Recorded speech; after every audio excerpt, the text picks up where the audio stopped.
Hello అండి, వైయక్తిక భేదాలు అనే టాపిక్ నుంచి మరికొన్ని ప్రశ్నలు చూద్దాము.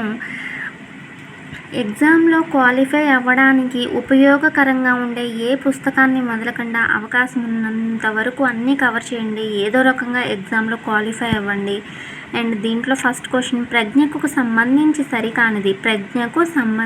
సరికానిది.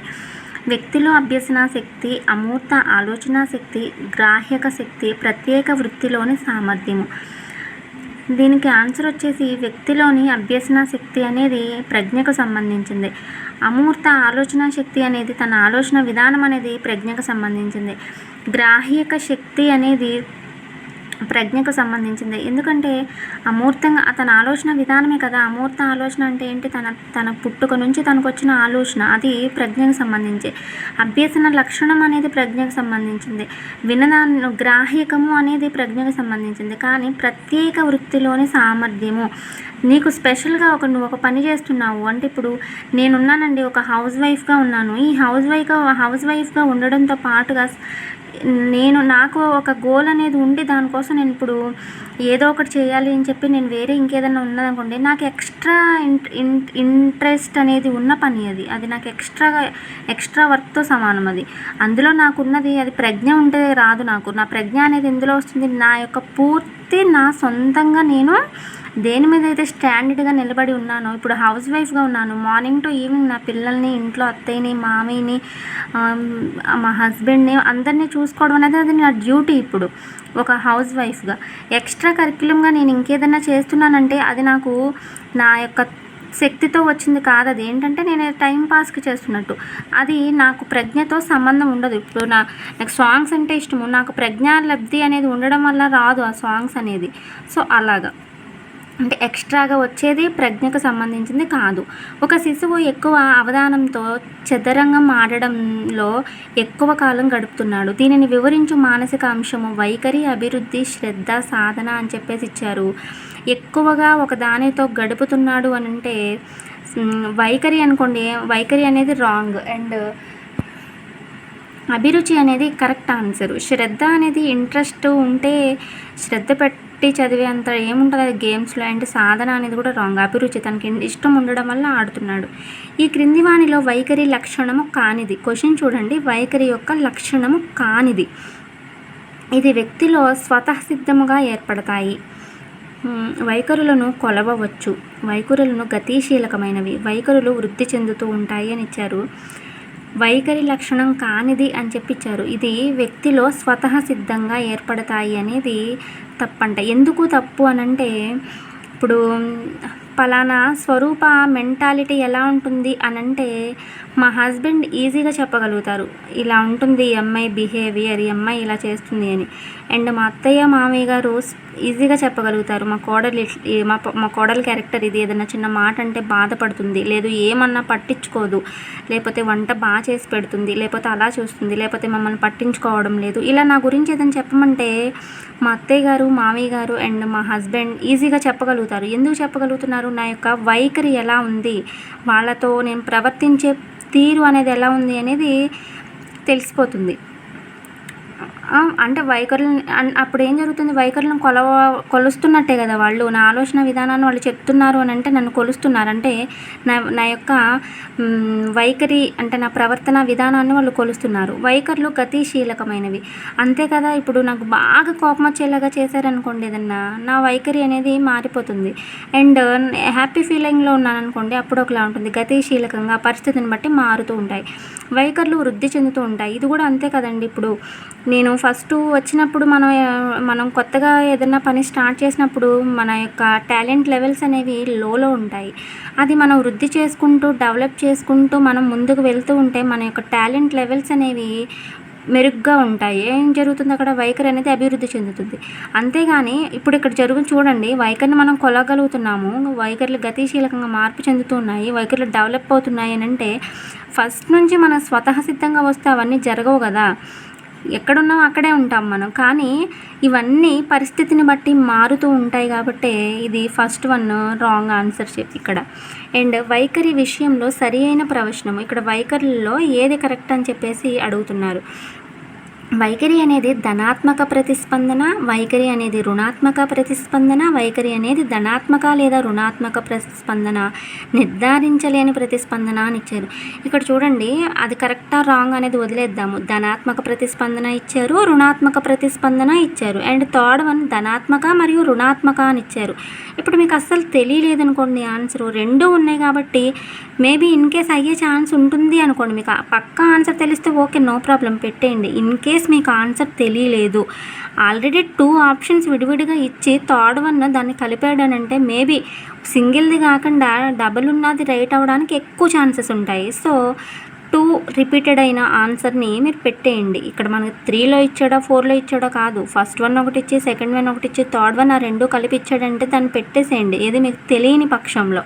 ఇప్పుడు ఆన్సర్ కూడా అంతే, వైఖరి అనేది ధనాత్మక లేదా రుణాత్మక ప్రతిస్పందన. అండ్ ఈ క్రింది వాణిలో ప్రజ్ఞా నికషాల లోపము అని ఇచ్చారు. ఇక్కడ చూడండి, నేను అసలు దీనికి ఆన్సర్ చదవడం కూడా నాకు తెలిసి అనవసరమేనండి, ఎందుకంటే ఎన్నోసార్లు చెప్తున్నాను. పైవన్నీ అని వస్తే మీరు అసలు ఆటోమేటిక్గా ఆలోచించకుండా పైవన్నీ అనేది పెట్టేయండి, ఎందుకంటే ఇవి అన్ని ప్రజ్ఞాంశాలను మాపనం చేయగలవు. ప్రజ్ఞా నికషలో ఉన్న అన్ని ప్రజ్ఞ యొక్క రకాలను, ప్రజ్ఞలో ఉన్న ప్రతి అంశాన్ని మాపనం చేస్తాయి. అండ్ ప్రజ్ఞాలబ్ధి ఖచ్చితమైనది అనడానికి అవకాశం లేదు. ప్రజ్ఞ యొక్క లబ్ధి అనేది ఖచ్చితమైనది అనడానికి అవకాశం ఉండదు నిజంగానే. అండ్ ప్రజ్ఞామాపకంలో శిక్షితులైన పరీక్షకులు అందుబాటులో లేరు.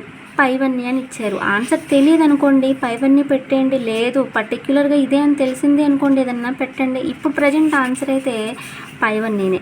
అండ్ ఒక ఊరిలో ఉండే 50 మంది నిరక్షరాస్యుల ప్రజ్ఞను ఒకేసారి పరీక్షించాలి అనుకున్న ప్రయోక్తకు ఉపయోగపడే పరీక్షను ఈ క్రింది వాటిలో గుర్తించుము.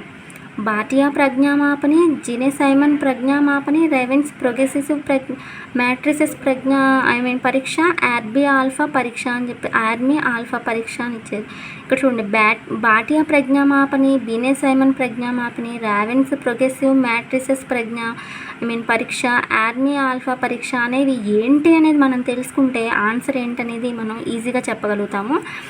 వీటి గురించి నాకైతే అవగాహన లేదు. దీనికి ఆన్సర్ వచ్చేసి రెవెన్స్ ప్రోగ్రెసివ్ మ్యాట్రిసెస్ పరీక్ష. అండ్ ప్రత్యేక వృత్తులకు ఉద్యోగులను ఎంపిక చేయటంలో ఏ పరీక్షలను ఎక్కువ ప్రాధాన్యత ఇవ్వాలి? ప్రజ్ఞ, వైఖరి, సహజ సామర్థ్యములు, సాధన అని చెప్పేసి ఇచ్చారు. ప్రజ్ఞ, వైఖరి, సహజ సామర్థ్యము, సాధన ఏంటి? ఇక్కడ ప్రత్యేక వృత్తులకు ఉద్యోగులను ఎంపిక చేయడానికి. ప్రత్యేక వృత్తులకు అంటే ఏదైనా డిఫరెంట్ వర్క్స్, ఇప్పుడు నార్మల్గా చేసే కాకుండా ప్రత్యేకంగా చేసే వాటికి ఎంపిక చేసుకోవడానికి ఎక్కువగా ఏది చూడాలి అంటే వారిలో ఉన్న సహజ సామర్థ్యాలను చూడాలి. ఎందుకంటే ఎక్స్ట్రాగా మనం చేస్తున్నాం, ప్రత్యేక వృత్తులు అనేవి చాలా అంటే వేళ్ల మీద లెక్కెట్టేవి ఉంటాయి. వాటిని చేయడానికి వాళ్ళలో ఉన్న సహజ సామర్థ్యాలు అనేవి ఏ లెవెల్లో ఉన్నాయి అనేది చూసుకోవాలి. అండ్ 7th వన్, ప్రజ్ఞాలబ్ధి ప్రకారం సరి అయిన క్రమము. ఇది ఇక్కడ చూడండి, స్థాయిలు సేమ్ ఒకటే ఆప్షన్, సురక్ష స్థాయి, అభ్యసించగల, శిక్షణ ఇవ్వగల, బుద్ధిమాంద్యత అని చెప్పేసి ఇచ్చారు. వీటిలో కరెక్ట్ ఏది అని అంటున్నారు. మొట్టమొదటిగా సురక్షణ స్థాయి, దాని నుంచి సురక్షణ స్థాయి నుంచి శిక్షణ ఇవ్వగల స్థాయికి, తర్వాత అభ్యసించగల బుద్ధిమాంద్యత స్థాయికి వెళ్ళడం అనేది సరి అయిన క్రమం ఇక్కడ.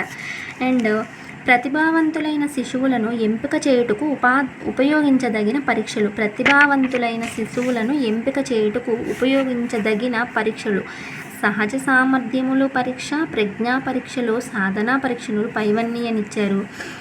దీనికి పర్టిక్యులర్ ఆన్సర్ వచ్చేసి పైవన్నీ అనేది పెడితే బాగుంటుంది అనేది నా ఫీలింగు. కానీ ఇక్కడ టెక్స్ట్ బుక్లో ఇచ్చిన ఆన్సర్ ఏంటంటే ప్రజ్ఞా పరీక్షలు.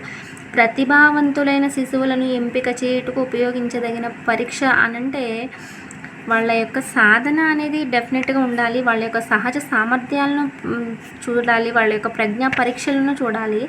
సో పైవన్నీ అనేది కరెక్ట్ ఆన్సర్. బట్ బుక్లైట్లో మాత్రం ఆప్షన్ 2 ఇచ్చారు. అందుకని నేను చెప్పిన ఆన్సర్ని గుడ్డిగా నమ్మొద్దు, మీరు అనుకున్నది కరెక్టా కాదా అనేది చూసుకోండి. అండ్ ఇక్కడ ప్రజ్ఞా పరీక్షలు అనేది కరెక్ట్ ఆన్సర్. అండ్ ఒక వ్యక్తి ప్రజ్ఞాలబ్ధి 100 అయినా అతని మానసిక వయసు అతని శారీరక వయసు కంటే ఎక్కువ, శారీరక వయసు కంటే తక్కువ, శారీరక వయసుతో సమానము ఊహించలేము అని ఇచ్చారు. శారీరక వయసుతో సమానము. అండ్ స్ట్రాంగ్ ఔద్యోగిక అభిరుచి మాపనానికి సంబంధించి సరి అయిన ప్రవచనమును గుర్తించండి. ఇక్కడ దీనిని అమెరికా మనోవిజ్ఞానవేత్త స్ట్రాంగ్ రూపొందించును. దీనిని 16 సంవత్సరముల పైబడిన వారికి ఉపయోగిస్తారు. దీనిలో కెరీర్ మరియు లీజర్ అంశములకు సంబంధించి అభిరుచులను గుర్తించే ప్రవచనములు ఉండును. పైవన్నీ అని ఇచ్చారు. ఆన్సర్ వచ్చేసి పైవన్నీ.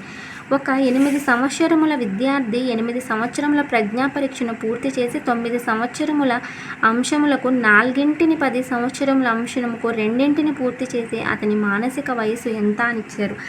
ఇక్కడ మీరు చేయాల్సింది ఏంటంటే ఎన్ని ఇయర్స్కి ఎంత ఇచ్చారు అనేది క్యాలిక్యులేషన్ చేస్తే ఆన్సర్ వస్తుంది.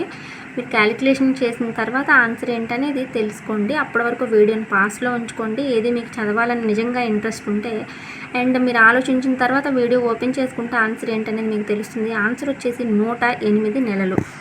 ఆన్సర్ చెప్పిన తర్వాత కూడా క్యాలిక్యులేషన్ చేసుకోవచ్చు. 108 నెలలు అని నేను ఆన్సర్ చెప్పాను, మీరు విన్నారు. అసలు 108 నెలలు ఎలా వచ్చింది అనేది మీరు ఒకసారి క్యాలిక్యులేషన్ చేసుకోండి.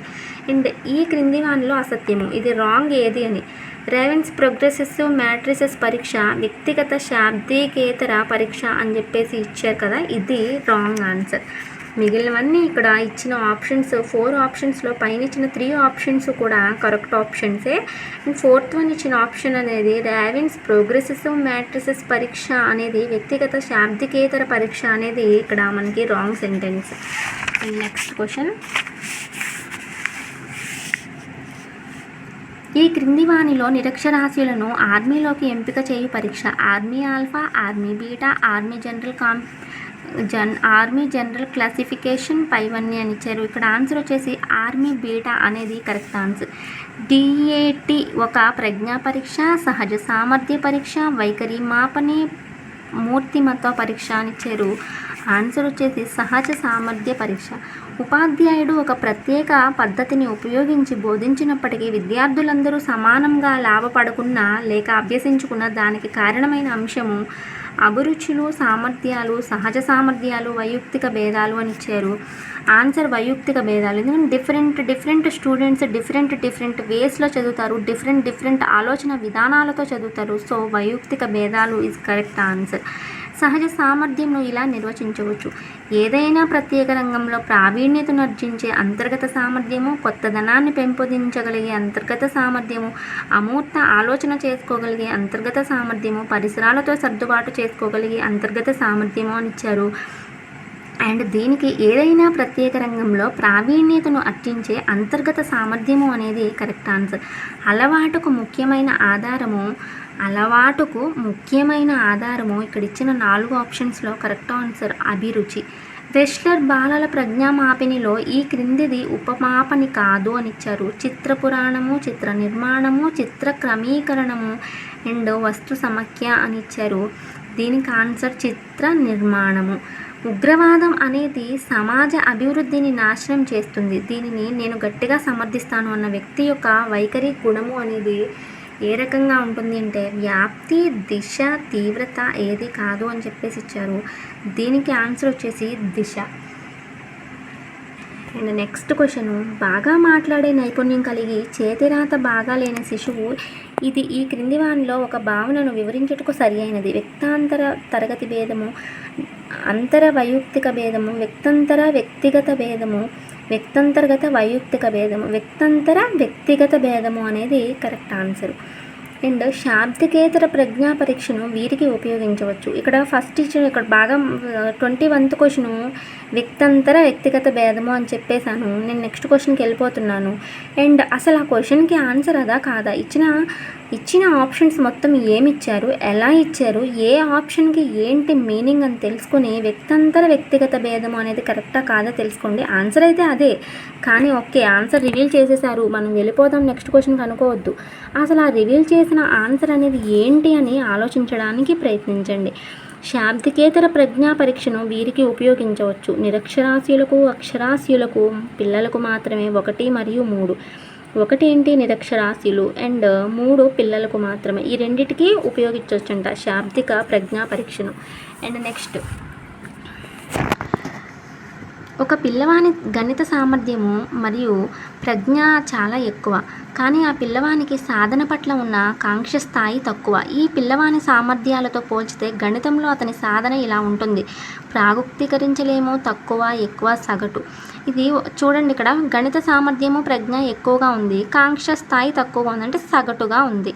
క్రింది వానిలో ఒకటి స్వతః సిద్ధము: ప్రేరణ, అభిరుచి, సహజ సామర్థ్యము, వైఖరి. అభిరుచి అనేది స్వతః సిద్ధముగా వస్తుంది, అంటే వ్యక్తి యొక్క పుట్టుక నుంచి సహజ సిద్ధముగా వస్తుంది. ఒక ప్రత్యేక వృత్తిలో వ్యక్తి సాధనను గురించి ప్రాగుక్తీకరించుటకు ఆ వ్యక్తిలో వీటిని మనం ఎక్కువగా తెలుసుకోవాలి: అభిరుచులు, సామర్థ్యాలు, ప్రజ్ఞ, సహజ సామర్థ్యాలు. ఆన్సర్ వచ్చేసి వ్యక్తిలోని సాధన గురించి ప్రాగుక్తీకరించుటకు వీటిని ఎక్కువ తెలుసుకోవాలంటే ప్రజ్ఞ, ఆ యొక్క ప్రజ్ఞను ఎక్కువగా తెలుసుకోవాలి. ఆన్సర్స్ అన్నీ ఆల్మోస్ట్ ఒకేలా ఉంటాయి, ఏది ఆన్సర్ అనేది తెలుసుకోవడమే మన టాలెంట్. ప్రాగుక్తీకరణ అనేది ఈ మనోవైజ్ఞానిక భావన యొక్క లక్షణము. సహజ సామర్థ్యము, సృజనాత్మకత, వైఖరి, అభిరుచి. సహజ సామర్థ్యము, ప్రాగుక్తీకరణ అనేది మనోవైజ్ఞానిక భావన యొక్క లక్షణాలలో సహజ సామర్థ్యము అనేది కరెక్ట్ ఆన్సర్. సృజనాత్మకత మరియు ప్రజ్ఞ మధ్య గల సంబంధం ఏమిటి? ధనాత్మక, రుణాత్మక, నిర్దిష్ట సంబంధం లేదు. ప్రజ్ఞ ఎక్కువగా విన్న విద్యార్థులు ధనాత్మకత అని చెప్పారు. అసలు ఇక్కడ సృజనాత్మకత, ప్రజ్ఞ మధ్య ధనాత్మకత అంటే ఏమొస్తుంది, రుణాత్మకత అంటే ఏమొస్తుంది, నిర్దిష్ట సంబంధం ఏమీ లేదు అంటే ఏమొస్తుంది అనేది తెలుసుకోవాలి. నిర్దిష్ట సంబంధం ఏమీ లేదు అనేది కరెక్ట్ ఆన్సర్. క్రింది పరీక్షలలో వివిధ సంస్కృతుల వ్యక్తుల ప్రజ్ఞను మదింపు చేసేది: సంస్కృతి న్యాయశీల ప్రజ్ఞ, సంస్కృతి రహిత పరీక్ష అండ్ సంస్కృతి మాంద్యం పరీక్ష, సంస్కృతి ప్రాధాన్య పరీక్ష. సారీ, ఇక్కడ నేను ప్రజ్ఞ అన్నాను, పరీక్ష. సంస్కృతి న్యాయశీల, సంస్కృతి రహిత, సంస్కృతి మాంద్య, సంస్కృతి ప్రాధాన్య. ఆన్సర్ వచ్చేసి సంస్కృతి రహిత. సంస్కృతుల వ్యక్తుల ప్రజ్ఞను మదింపు చేసేది. అండ్ రాము చేతి రాత బాగుంటుంది, గణితంలో అతని నిష్పాదన సగటుగా ఉంటుంది. అతని సహోపాధ్యాయులతో పోలిస్తే మొత్తం మీద అతని నిష్పాదన బాగుంది. ఈ ఉదాహరణ ఒక రకమైన వైయక్తిక భేదాన్ని తెలుపుతుంది. వ్యక్తంతర్గత, వ్యక్తాంతర అనేది కరెక్ట్ ఆన్సర్. అండ్ డేనియల్ గోల్మెన్ ఈ భావనను ప్రచారం చేశారు: ప్రజ్ఞాలబ్ధి, బహుళలబ్ధి, ప్రజ్ఞావర్గీకరణ, ఉద్వేగాత్మక ప్రజ్ఞ అని ఇచ్చారు. అండ్ ఇక్కడ దీనికి ఆన్సర్ వచ్చేసి ఉద్వేగాత్మక ప్రజ్ఞ అనేది కరెక్ట్ ఆన్సరు. ఇక్కడికి 30 క్వశ్చన్స్ అనేది నేను ఇప్పుడు వైయక్తిక భేదాలు అనే టాపిక్ నుంచి చెప్పాను. ఈ 30 క్వశ్చన్స్ని మీరు ఒక క్వశ్చన్ చదివాము అని అంటే ఆప్షన్ ఏంటనేది నేనేం చెప్తున్నాను అనేది పక్కన పెట్టేసి మీరు చెప్పడానికి ట్రై చేయండి. అండ్ అలా చెప్పడం వల్ల ఏం జరుగుతుందంటే అసలు ఇచ్చిన క్వశ్చన్ ఏంటి, మనం ఏం చెప్తున్నాము, మనం ఆలోచించింది కరెక్ట్గా ఉందా, ఇక్కడ టెక్స్ట్ బుక్లో ఇచ్చింది కరెక్ట్గా ఉందా అనేది మనం తెలుసుకోవడానికి ట్రై చేస్తే ఆన్సర్ అనేది ఈజీగా మనం ఐడెంటిఫై చేయగలుగుతాము. ఏదో రకంగా జస్ట్ 75 మార్క్స్, 60 మార్క్స్, 90 మార్క్స్ ఈ టార్గెట్ని క్రాస్ చేసి అట్లీస్ట్ క్వాలిఫై అయితే అయినా మనం అట్లీస్ట్ ఒక ప్రైవేట్ స్కూల్లో అయినా టీచింగ్ చెప్పుకోవడానికి పనికొస్తాము అనేది ఆలోచించి మీరు చదవడానికి అండ్ బాగా ప్రాక్టీస్ చేయడానికి ప్రయత్నించండి. మీరు ప్రాక్టీస్ అవ్వాలి, మీరు బాగా చదవాలి, మీరు క్వాలిఫై అవ్వాలి అనే ఒకే ఒక ఆలోచనతో మాత్రమే ఇవన్నీ నేను పెట్టాను. అండ్ ఎలా ఉన్నా మీరు చదవడానికి నేను చెప్పింది అర్థం అవ్వకపోయినా కనీసం బిట్స్ చూసుకుంటూ వెళ్ళైనా చదవడానికి ప్రయత్నించండి. ప్రతి క్వశ్చన్ చదివిన తర్వాత వీడియోని పాస్ చేయండి. పాస్ చేసి ఆన్సర్ చూడండి, ఆన్సర్ ఏంటో మీరు ఆలోచించండి. మీరు ఆలోచించిన తర్వాత మళ్ళీ వీడియోని స్టార్ట్ చేయండి. నేను చెప్పిన ఆన్సర్, మీరు చెప్పిన ఆన్సర్ కరెక్టా కాదా చూసుకోండి. నేను చెప్పిందంటే నేను పర్సనల్గా చెప్పింది కాదు, బుక్లెట్లో ఉన్నదే. సో డోంట్ వరీ రాంగా రైటా అని అలా అన్నీ టెస్ట్ చేసుకోండి. ఏది ఎక్కువ రైట్ అవుతున్నాయి, మీరు చెప్పేది రైట్ అవుతుందా, బుక్లో ఉన్నది రైట్ అవుతుందా చూసుకోండి. దాన్ని బట్టి మీరు ఎన్ని ఆన్సర్ చేయగలుగుతున్నారు అనేది మీకు ఐడియా వస్తుంది. సో మీరేమన్నా కొంచెం డల్ ఉన్నారనుకుంటే ఈ మరిన్ని ఇంకా చాలా ఉన్నాయి యూట్యూబ్లో, అవన్నీ చదవడానికి ట్రై చేయండి. అన్నింటిలోనూ మీరు మంచిగా క్వాలిఫై అవ్వడానికి ట్రై చేయండి. మీరందరూ క్వాలిఫై అయితే నేను హ్యాపీ ఫీల్ అవుతాను అండ్ మీకు కూడా మీ లైఫ్ అనేది బాగుంటుంది. సో ఎలా ఆలోచించి పెడితే సైకాలజీలో 30కి 30 మార్క్స్ వస్తాయనేది మన గోల్. సైకాలజీ మనకు 30 మార్క్స్కి వస్తుంది. ఏ రకంగా ఆలోచించి పెడితే మనం ఆ 30కి 30ని క్రాస్ చేయగలం? మినిమం 25, పోనీ 30 కాదు మినిమం 25 క్రాస్ చేయగలం. ఇచ్చిన క్వశ్చన్ ఏమి ఇచ్చాడు అండర్లైన్గా, ఇది మాపకం కానిది అని ఇచ్చాడు. అంటే కానిది అన్నప్పుడు మనం మాపకం అయినది చూడకూడదు, కానిదే చూడాలి. అలాగా క్వశ్చన్ ఎలా చదవాలి, ఏం క్వశ్చన్ ఇచ్చాడు, అసలు ఆ క్వశ్చన్ ఏంటి అనేది అర్థం చేసుకుని, దానికి ఇచ్చిన ఆప్షన్స్ అర్థం చేసుకొని, ఇచ్చిన ఆప్షన్కి ఇచ్చిన క్వశ్చన్కి సింక్ అవుతుందో లేదో చూసుకొని, ఇది కరెక్ట్ అవ్వచ్చు, వీటిలో దగ్గరగా ఉన్నది ఏది, క్వశ్చన్కి ఇక్కడ ఇచ్చిన ఆన్సర్స్లో దగ్గరగా ఉన్నది ఏది, రెండింటికి సంబంధం ఉన్నది ఏది అనేది తెలుసుకొని ఆన్సర్ మనం పెడితే మ్యాక్సిమం మనం 30కి 25 ఈజీగా కరెక్ట్గా పెట్టగలుగుతాము. క్వాలిఫై అవ్వడానికి చాలా చాలా ఛాన్సెస్ ఉంటాయి. సో ఎవరు కూడా టెన్షన్ పడొద్దు, హ్యాపీగా రిలాక్స్డ్గా చదివితే క్వాలిఫై అవ్వడం అనేది చాలా ఈజీ. అండ్ వీడియో నచ్చితే లైక్ చేయండి, నచ్చకపోతే డిస్లైక్ చేయండి. మీ ఒపీనియన్స్ని కామెంట్ సెక్షన్లో కామెంట్ చేయండి. Thank you.